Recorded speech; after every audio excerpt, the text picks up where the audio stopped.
গত বছরের অক্টোবরে শুরু হওয়া হামাস ইসরায়েল সংঘর্ষের ভয়াবহতার শিকার হয়েছেন হাজার হাজার গাজাবাসী। তেমনি দুই বাস্তুচ্যুত গাজাবাসী তাদের ভয়ঙ্কর অভিজ্ঞতার কথা বর্ণনা করলেন। রাফা থেকে পালিয়ে দক্ষিণ গাজা উপত্যকার শহর খান ইউনিসে আশ্রয় নিতে এসেছেন তারা।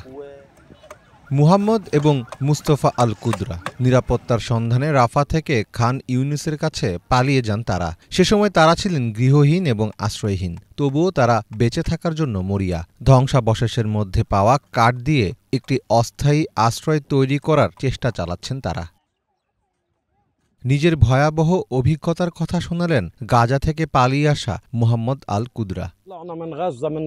প্রথমত তীব্র গোলাবর্ষণের কারণে আমরা গাজা ছেড়ে চলে এসেছি। আমরা যে এলাকায় ছিলাম তার উপর আমাদের কোনো নিয়ন্ত্রণ ছিল না। আমার সন্তান আছে, আমার পরিবারের সদস্য 11 জন। দ্বিতীয়ত, গাজায় খাবার ও পানীয়ের অভাব রয়েছে। তাই ৪৫ দিন পর আমি খান ইউনিসের কাছে একটি জায়গায় গেলাম। আমি সেখানে ২০ দিন থাকলাম। তারপর আমাদের সেখান থেকে পালিয়ে যেতে বলা হলো।